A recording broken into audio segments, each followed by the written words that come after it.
Hi, and welcome back to another episode of the We Are Pod, where every week we're bringing you the stories of some incredible people from across our industry, and this week is no different.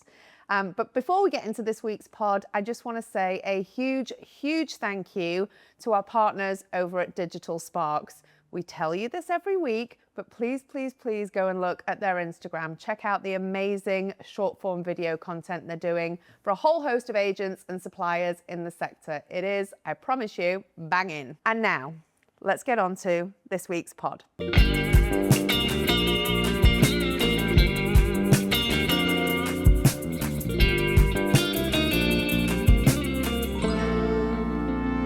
this week we have another very special guest, and honestly, I am not sure that I can do today's guest justice with my introduction. So actually what I'm going to do is put my feet up and let her tell us a story, because my God, has this woman got a story to tell us. Welcome to the pod, Wendy Peterman. Thank you.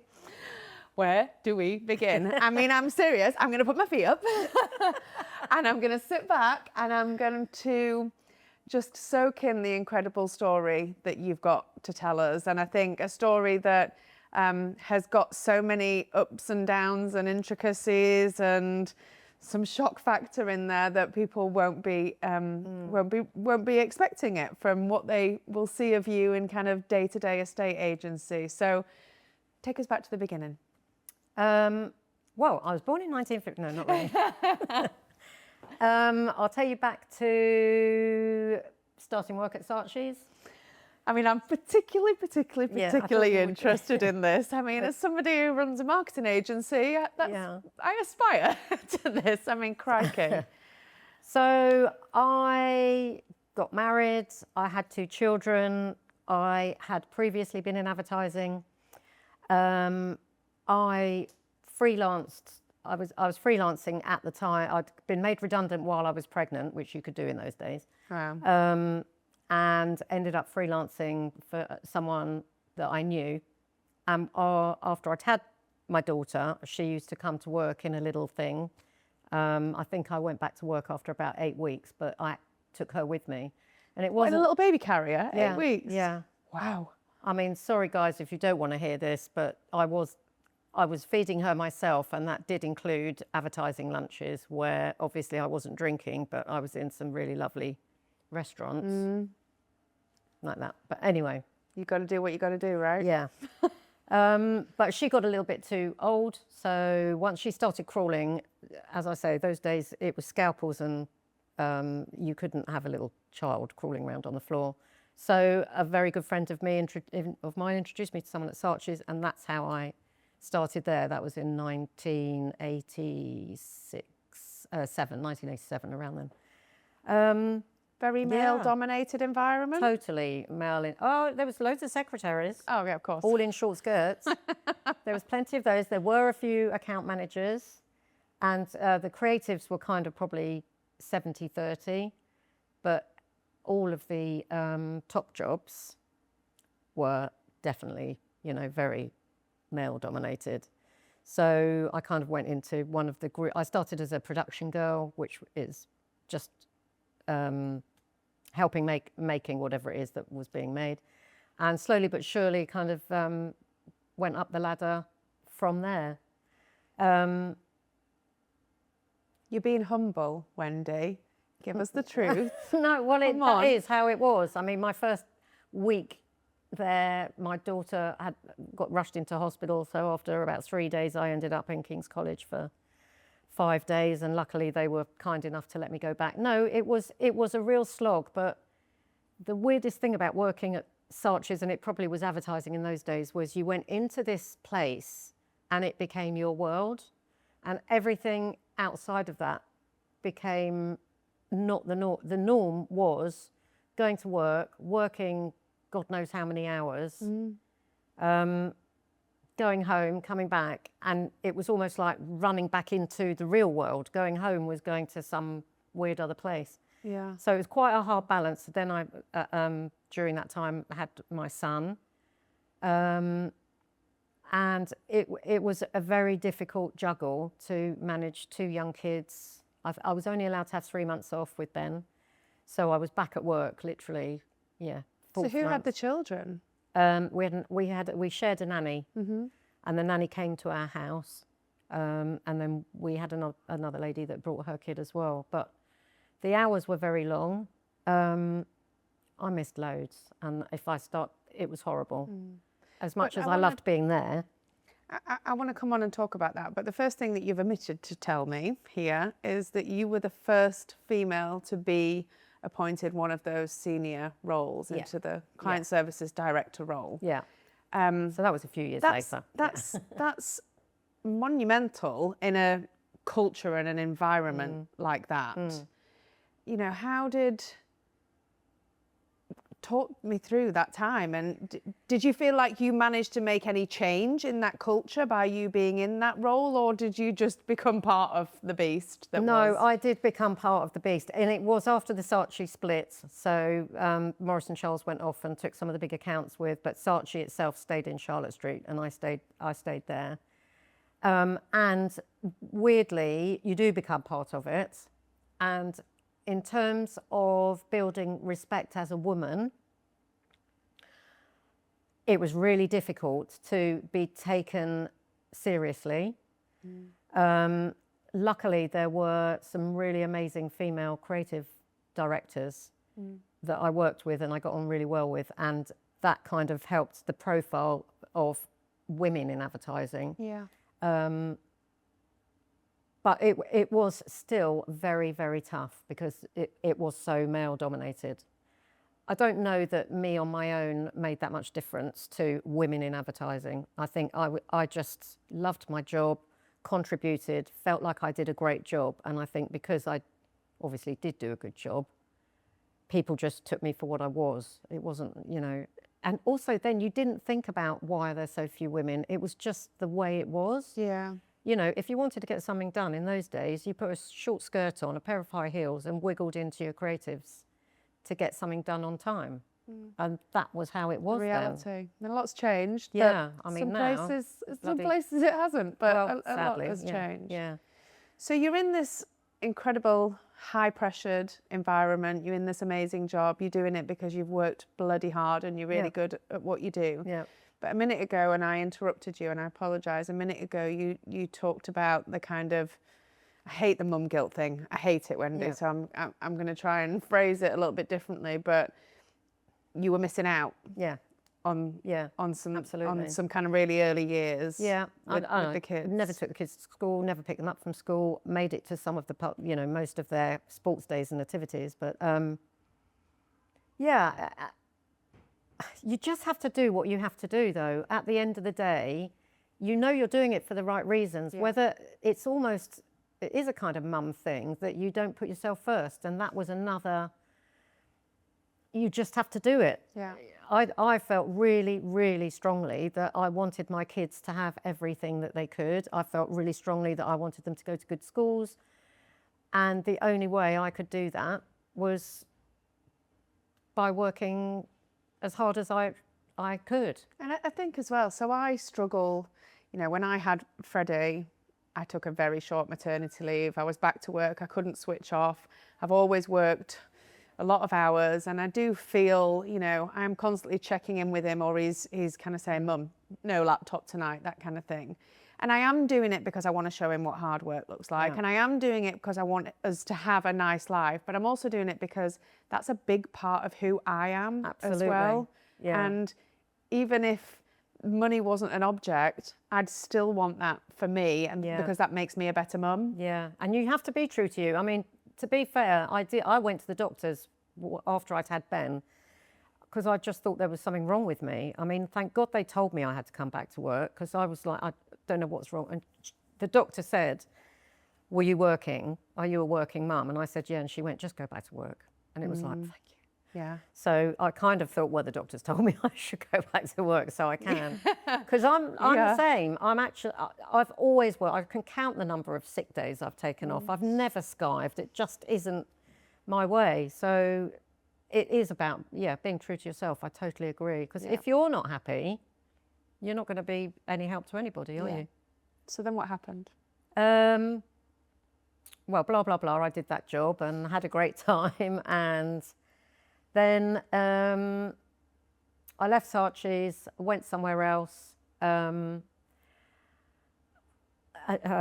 through a divorce and got very, very sick.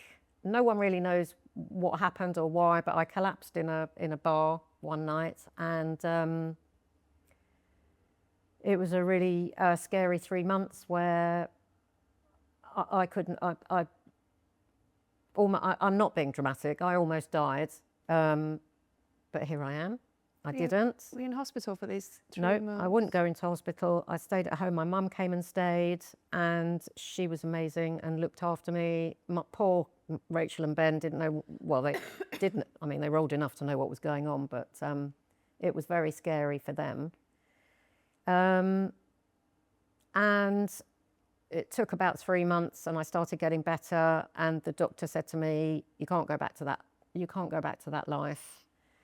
And my dad said to me, "I've been asking you for this many years, come and work in the business."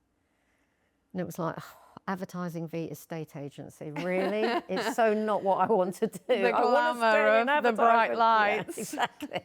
Or estate agency. Yeah. We shouldn't put it down, Wendy. I know, We've both I'm made not. a career in it. I'm not, because, but I didn't know any different then. Yeah. So I said to him, "Okay, I'll think about it." And then I was told I couldn't work for another 3 months. So during that time, I concentrated on, recovering. And they still, all my hair still fell out. didn't know what was wrong. No, I'm allergic to ibuprofen. I found out that. Yeah. But my hair fell out. I looked like I was 6 stone. It was horrible. But my hair falling out, when you talk about confidence, that was the worst thing, having no hair. It was really awful. I can't imagine. It was horrific, and it literally just came out of my hands when I was washing my hair. So it's such a huge part of your identity as a woman, and exactly how you show up and feel about yourselves. Yeah. So my mum took me up to Selfridges, or somewhere behind Selfridges, and we got a wig, and I literally put the wig on and just couldn't stop crying because I felt like I was back to me again. And Dad had said, "Right, when are you coming? You need," and it was like, "Okay, I'll do this." And I think that April 2004, in I trotted to Petermans with my wig, and it all began. So you touched on the confidence thing there.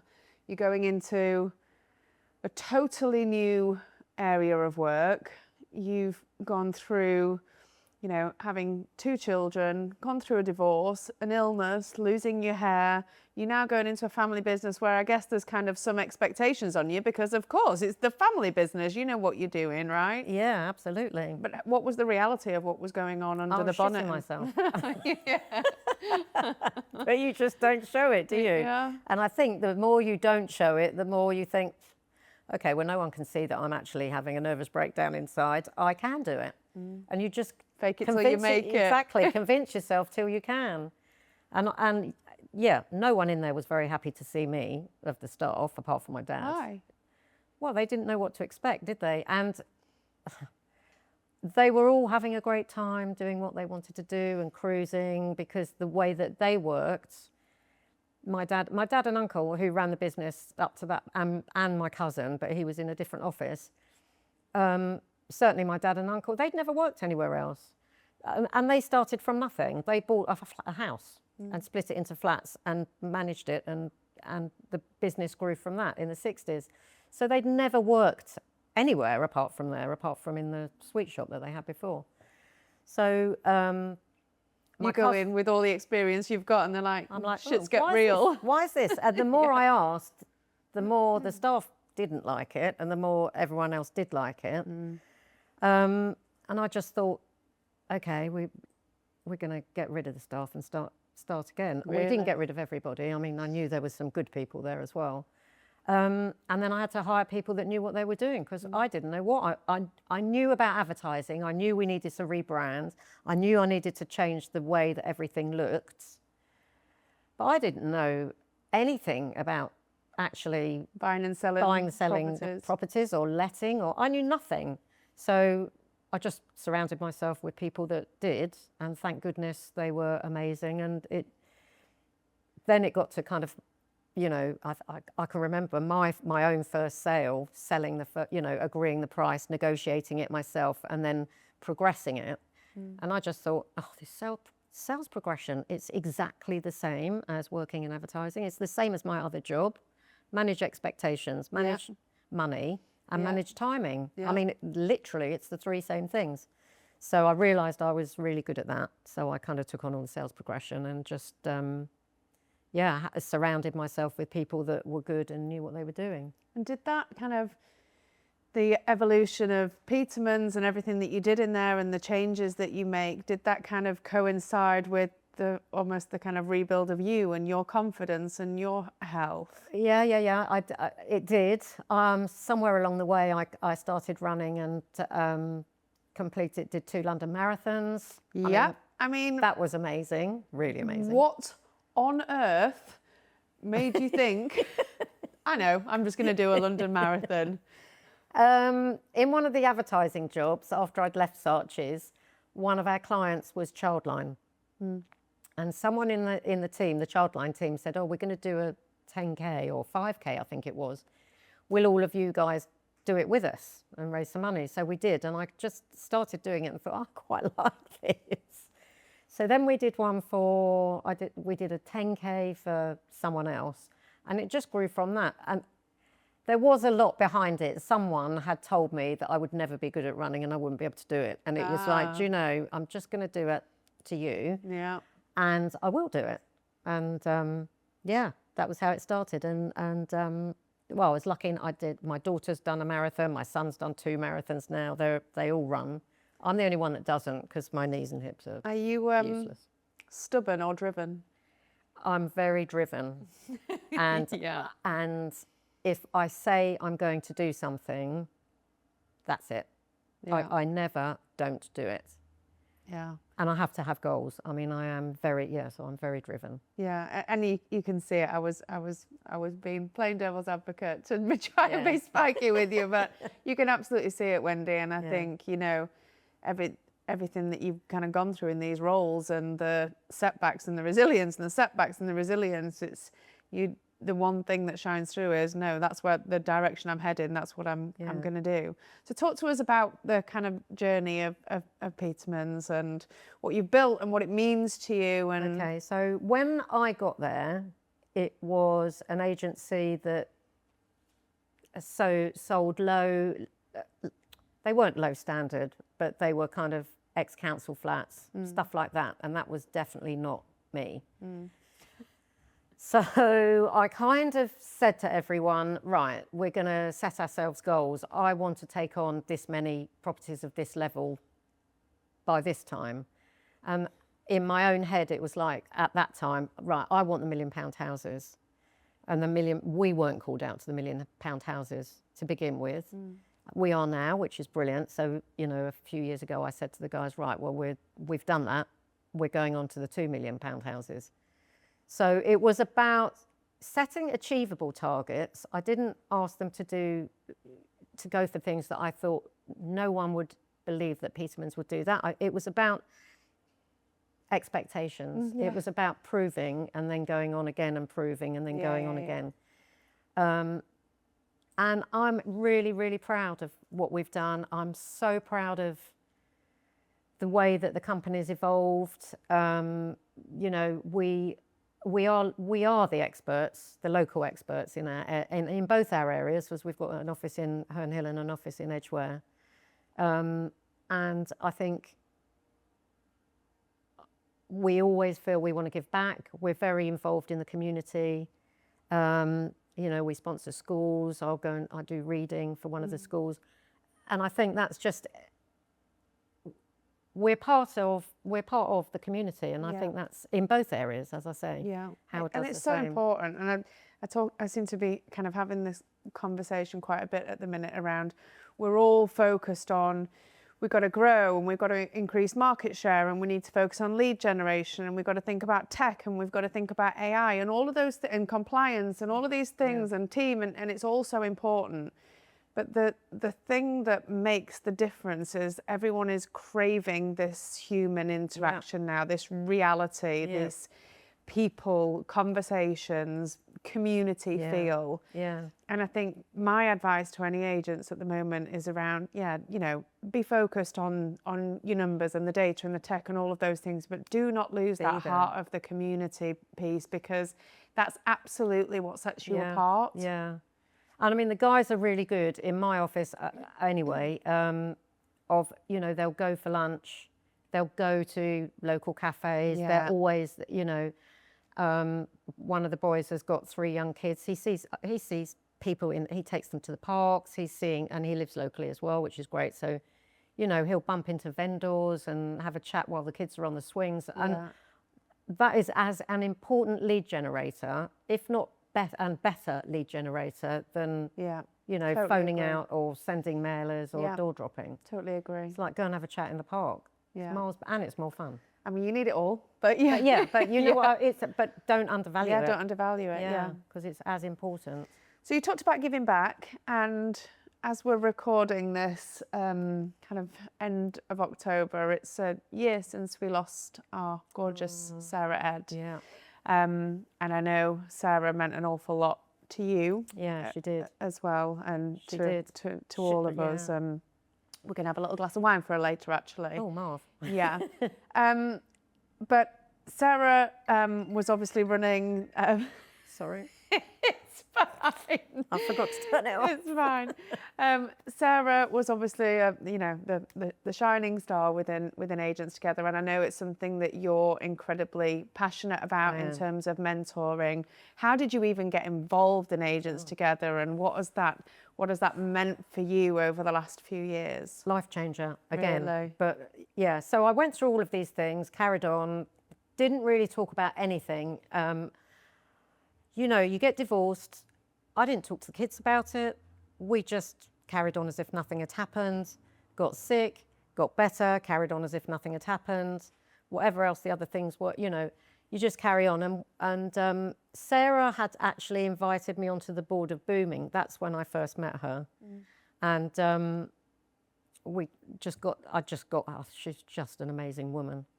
And there was some point along the way where I felt I'd lost my way. I didn't really know.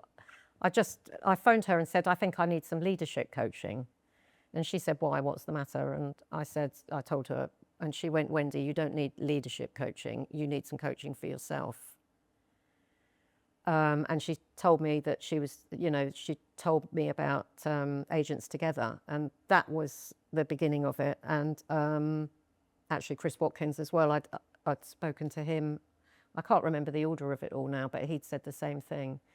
But I got into that, and I had one mentor during COVID who was brilliant, and then the other side of COVID, I totally lost my way, and I was walking on the treadmill one day, and I just started crying, and I literally couldn't stop crying, and I cried I was in a real mess. And I phoned Sam and Sarah, and Sam introduced me to Spencer. Spencer is my hero.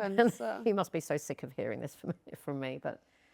And he gave me the advice that he gave me. And at the same time, I had already started mentoring myself. And giving help and receiving help at the same time was rewarding in every possible way. And I just thought it was amazing. It filled a little bit. It gave me something. It gave me something back to give, and it helped me grow as well. And that's. Can I just take you back a couple of steps to something that you said? You'd gone through all of these things all throughout your life and your career, and I guess suppressed it, carried on, stayed focused, stayed driven. What was it that triggered coming out of COVID that you just felt like I don't know where to go from here? I don't know. I mean, we'd had a great year. The last year of COVID, we had a great time. I mean, we were, even when we were working from home. So it wasn't a financial problem. I don't know. I think I kind of relaxed in COVID. There was all that time when you were at home and I wasn't filling my time. And I think probably, maybe thinking about it, that was it, that I was so busy all of the time. I never had a chance to think about it. Then COVID came and you kind of had a lot more time at home. And I think things just started bubbling up. And then I did have a conversation, it was a bit later, with someone that opened a box that I had kept shut for a long, long, long time. And that was a bit like, that was the undoing of Wendy, was actually that happening. And I just totally lost my way. But I can relate to it so much. We just, as mums, as business owners, as friends, as people, whatever, when you've got that driven kind of gene in you, you just keep going, suppress it. Yeah. And it's at some but point it gets you in the end. Yeah. And I think people will think that Agents Together, or a lot of people may think that Agents Together is just around how can you give me business mentoring, or how can you advise me on how to put better processes in my agency, or whatever. And that's not what you got. No, not at all. And I would urge anybody to, if you think you need some help, whether it is business or any other kind of help, speak to them, because there is someone that can do everything. There's lots of mentors. There are some that specialize in kind of business, but there's, others that are, much more inclined to well-being and mental health. I mean, and that was at the end of kind of my mentorship with Spencer. I did have counselling, and that led me to want to be able to give more back within Agents Together, which is why I'm doing this psychology degree, psychology and counselling, so I can signpost help, because for me that is so important. I guess it's about going on a journey yourself and one day realising that you did all of that, but you didn't know until you'd done it. And so life just flashed past so quickly. And so you can give back. It's like I have said it many times, if I could just do mentoring, I would just do mentoring. Sadly, I've got a mortgage, so I can't. But one day, though. One day, yeah. Oh, definitely. One day. That is my. Yeah, I was going to say, what does that look like for you? Yeah, no, definitely. It's writing children's books, which is that whole other malarkey. I mean, okay, let's talk about this, because this is wild. Nearly ready. So you have 4 wonderful grandchildren now. You are clearly in such a great place, and I think it's clear that you're getting so much from not only the business but being able to give back. Yeah. And your incredible family, who I know you adore. And then you're like, oh, well, I'm doing a psychology degree, but I'll also write a children's book as well. Well, the book didn't come about like that, but I started, when Rachel had her first child, she asked me if I would be able to look after her on a Friday, because she had to go to work full time. And that was like the best question anyone had ever asked me. So I only work, although I do dip in and out on a Friday. But so Friday started to be, they were my Rosa day. And I used to have Rosa on a Friday. And she loves books. But she'd always want to look at a book while she was eating her lunch. And if she looked at the book, she didn't eat her lunch. So I thought, I'll tell her a story so she's got nothing to look at so she can eat. And that was how this came about, from me telling her stories. And Rachel said to me one day, Mum, will you WhatsApp it to me, record it and WhatsApp it to me? So then because then once I'd done one story, I had to keep doing them. So you're just making up these stories? Yeah, I mean, I had to do it yesterday. Tell me a grandma story. Oh, so cute. And then someone else heard it and asked Rachel if I just read it and changed the names in the book. And Rachel said no. And they went, oh my God, she should write a book.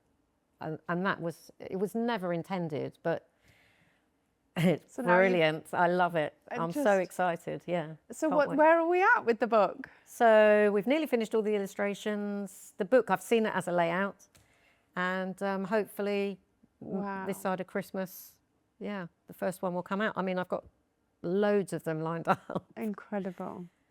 Are you happy? Yeah. You can see, but it's keeping everything balanced as well. Because if I had if I had a choice, I'd probably go flying off that way, finish the degree really quickly, and just go and do the degree and write kids' books and play with my grandchildren. But obviously, I still have to keep an eye on the business, and it's not like I don't love the business as well. Of course I do. It's just not as exciting as these new things. But it's just keeping it all balanced and trying to, keep myself grounded, because I do get a bit overexcited and I just go off one way and then I go off another way. So, I think you have to kind of find some level of stability.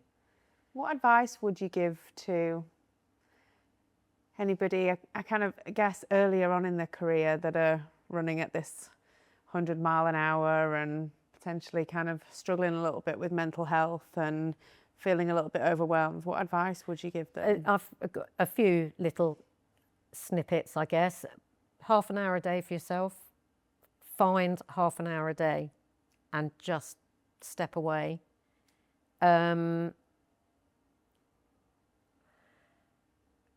and look at a whole picture and not just where you are. And I call them my I ams, which is an easy thing to do. But when you get up in the morning, talk to yourself and believe that you can. I am strong, I am confident, whatever else. But don't stop saying them, because how you talk to yourself really matters, doesn't it? Yeah. It's the voice that you hear loudest and longest every single day. But if you are struggling and, those things aren't cures, reach out, contact us. They're there. Agents Together are there. We're there for you to help you however you need it. Yeah, absolutely. And there's so much help out there. We just want more people to ask the question.